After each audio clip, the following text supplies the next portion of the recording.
कश्मीरी शायर फरहाद अहमद की गुमशुदगी वाले मामले का जो ड्रॉप सिन हो गया, मैं ज़रा आपके साथ शेयर करती हूँ। कहते हैं ना, एक खोदा पहाड़ निकला चूहा। इस मामले पर आप देख लें कि सोशल मीडिया पर तुंगड़े हैं, उन्होंने बाकायदा एक तूफान मचाया हुआ था और इस मामले की आड़ में अपना झूठ का चूरन मंजन बेचकर खुद नफरतें, इंतशार और गलत फहमियाँ फैलाने की बाकायदा तरकीबें थीं। लेकिन आज इस्लामाबाद हाई कोर्ट में होने वाली समाअत ने इन सब की उम्मीदों पर कहते हैं कि पानी ही फेर दिया। समाअत में अटॉर्नी जनरल मंसूर आवान ने जस्टिस मोहसिन अख्तर कियानी को रिपोर्ट पेश की कि शायर फरहाद अली इस वक्त दीर कोट आज़ाद कश्मीर पुलिस की तहवील में है, जिसे आज अगर देखा जाए मोरखा 29 मई को कोहाला जाते हुए गिरफ्तार किया गया। इस हवाले से जो FIR दर्ज की गई है उसकी कुछ डिटेल्स मैं ज़रा आपके साथ शेयर कर देती हूँ ताकि इन्हें भी पता चल जाए कि असल मामला है क्या। अच्छा, FIR के मुताबिक फरहाद अली जो है वो सफ़ेद कलर का कैरी डब्बा था जिसमें साथियों के साथ सवार था, कोहाला से आज़ाद कश्मीर जाते हुए गिरफ्तार हो गया।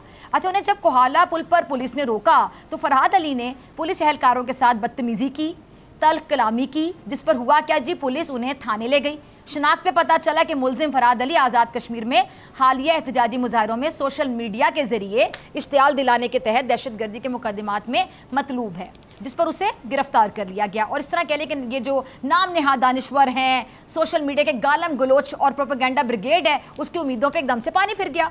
अच्छा, पिछले 3-4 दिन से आपको पता है कि इस मुकदमे का सोशल मीडिया पर बड़ा चर्चा किया जा रहा था, क्योंकि जस्टिस मोहसिन अख्तर कियानी की जानिब से जो हसास रियासती इदारे हैं और उनके जो एहलकार हैं उनके बारे में रिमार्क्स खूब वायरल किए गए, जिनमें उन्होंने रियासती इदारों की जो परफॉर्मेंस है, कारकर्दगी, उस पर सवाल उठाए और लापता अफराद को बुनियाद बनाकर रियासती इदारों पर इल्ज़ाम तराशी की गई, जिसकी भरपूर मीडिया कवरेज भी करवाई गई। अब ये सब कुछ इत्तफाकी था या किसी सोचे समझे मंसूबे का हिस्सा, इसका पता मेरे ख्याल से आहिस्ता आहिस्ता लोगों को चलना शुरू हो गया है। लेकिन सहाफ़त के जो स्टूडेंट्स हैं उनके तौर पर बहुत से लोग जो हैं वो एक सवाल उठा रहे हैं कि जी लापता अफराद में ज़्यादा तादाद उन लोगों की है जो खुद रूपोश होते हैं। क्या फरहाद अली आज़ाद कश्मीर हंगामों में अपनी मुमकिन गिरफ्तारी के डर से रूपोश हुए?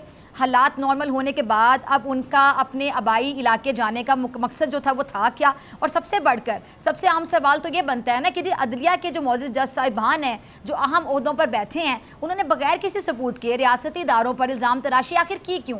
क्या मौजूद जज साहिबान को इख्तियार भी हासिल है कि वो रिमार्क्स के नाम पर किसी भी कौमी सलामती के इदारों पर कोई भी संगीन और बेबुनियाद इल्ज़ाम लगाएं? अब ऐसे इल्ज़ाम जिनसे इन इदारों की तज़ीक का पहलू निकलता हो, और सबसे बढ़कर ये कि क्या ऐसे जो इल्ज़ामात हैं उसे पाकिस्तानी अदलिया का दुनिया में वक़ार बढ़ेगा या कम होगा? ये सवालात हैं। वैसे इस वक्त जो अदालती दर्जा बंदी उसमें पाकिस्तान की अदलिया का नंबर आपको पता है 142 में से 130वां है, और मुकदमात की जो आप देख लें कि बैकलॉग की बात अगर मैं करूँ तो इस वक्त लाखों लाख जो मुकदमात हैं वो अभी भी ज़ेरे। तो क्या हमारी अदलिया अवामी मामलात के हल पर भी हम कह सकते हैं कि दिलचस्पी लेगी, जिससे उसका वक़ारी कीमतों में बुलंद होगा, या फिर ऐसे जो सियासी नौइयत के मुकदमात हैं उनमें हम उलझे रहेंगे, जिससे लोगों को अदालत और जज साहिबान दोनों के किरदार पर उंगली उठाने का मौका मिलेगा, जो कि बिल्कुल सही नहीं मिलना चाहिए।